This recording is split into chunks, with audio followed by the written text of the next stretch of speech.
I dance out onto the stage, this seemingly unfamiliar place that with one whoosh, suddenly, again, feels like home. The bright, bold, colorful spotlights I once knew as friends are shining down on me, picking up where we left off.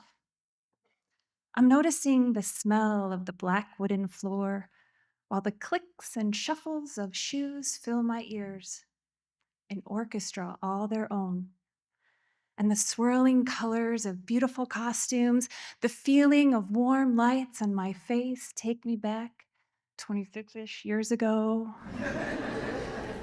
I'm 18 again, performing South Pacific with my friends on that very stage.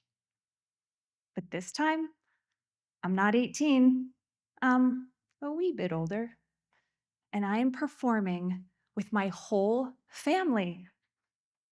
Sharing the stage with me is my husband, looking like the Pharaoh of Egypt, reincarnated as Elvis. Directly in front of me, towering over the entire cast at 6'5", is my 15-year-old son as he dances with joy. To my right, my fully bearded 18-year-old is grinning widely as he sings beside me. And further down stage right, his radiant twin sister smiles with the same glow I once had at her age, the exact age I was the last time I stood here. And in that moment, I realize I've come full circle. From the darkness of the wings, I have stepped back into the light. Now, let me tell you how I got here, because the truth is, I spent so many years muted, to mute, to lack the power of speech, felt, not expressed, silent, subdued, unrecognized.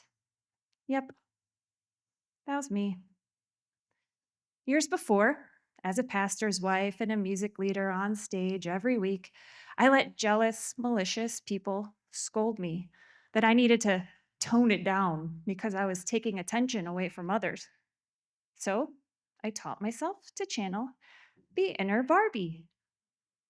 You know the look: plastic smile, flawless face.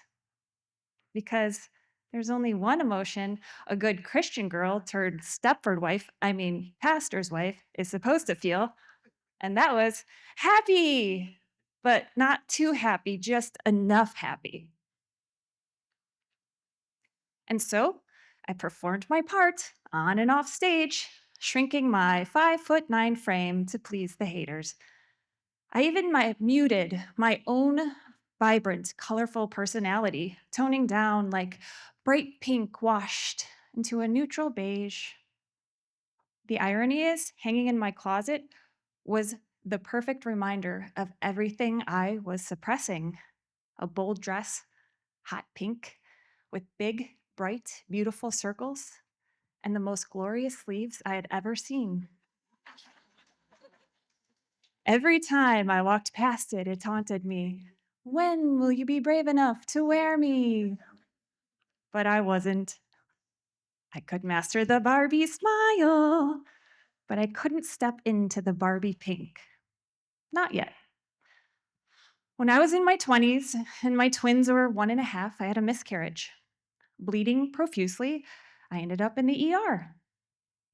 Lights were spinning and they started caving in, and the nurse shouts, "Her blood pressure's plummeting." And before I blacked out, I was worrying about everybody else and apologizing for being such an inconvenience. I felt powerless to help myself. 1.5 years later, I gave birth to a healthy baby boy, that towering 6'5" 15-year-old. And when he was in kindergarten and the twins in 3rd grade, that began the year of hell. For me, it made the whole COVID thing seem like a walk in the park. My husband was in and out of hospitals with mysterious symptoms, and he couldn't even drive. For months, I held everything and everyone together. 1 week before Christmas, he was rushed to the hospital. After a surgery, excuse me, that was supposed to last 45 minutes. It lasted 3.5 hours. The surgeon exclaimed, "That gallbladder was angry, black, necrotic. It was sucking the life from nearby organs. Another day, he'd be dead." For some reason, I didn't realize how incredibly powerful I was in that season. Instead, I let myself feel powerless.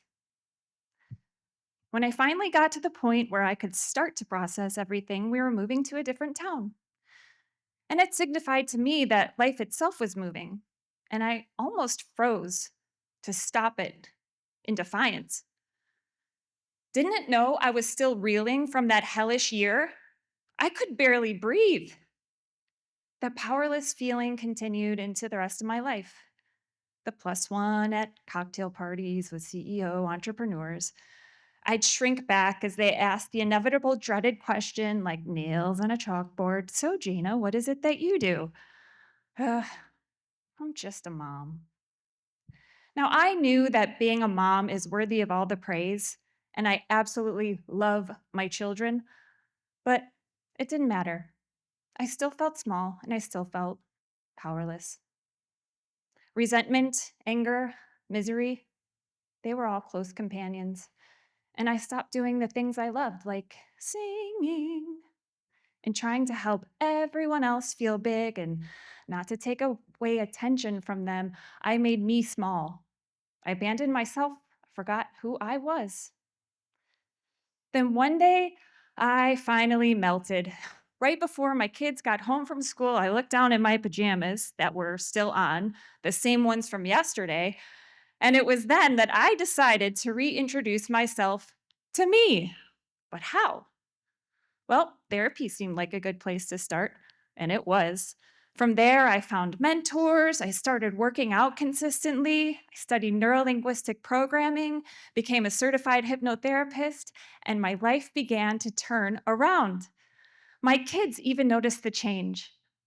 And I realized that maybe all this time, God was showing me how I am powerful. Just as it takes a while for a ship to turn, I was slowly turning my life around and getting to know myself. And I knew something was still deep inside me, longing to come up for air, but I wasn't quite sure what it was. Not until one day, this past May, when I accidentally took a voice lesson. My kid's vocal coach was finishing their lesson, and she looked at me and asked, "So, Jaina, what about you? Are you auditioning for Joseph in the amazing Technicolor Dreamcoat?" I opened my mouth, and while my head was saying, "What, me?" my voice said, "Yep." As I was shaking, finding my first few notes, I soared all the way up to a high C and discovered the key to unlocking that thing that was deep inside me. I found the remote and I clicked that unmute button, which brings me back to where my story begins, dancing and singing on stage with my whole family. And yes, in this dress, this Barbie bold, hot pink dress with big, bright blue circles, the one that taunted me for years. I'm Jaina Jordan. Of course, my first time wearing this dress is my onstage comeback. I'm Jaina Jordan. Of course, I wear this dress for the first time under spotlights. I'm Jaina Jordan. Of course, I wear it in front of all these people. And because I'm Jaina Jordan, it's not just fabric, it's a banner announcing the unapologetic woman I had muted for too long. And so, singing and dancing with my husband and my 3 kids, I know this is not just Jaina Jordan and Joseph and the amazing Technicolor Dreamcoat. It's me, kind of feeling like Joseph, reclaiming my color, my vibrancy, my voice, my power. Go, go, go, Joseph, you know what they say. Hang on now, Joseph, you'll make it someday. Sha-la-la, Joseph, you're doing fine. You and your dream code ahead of your time.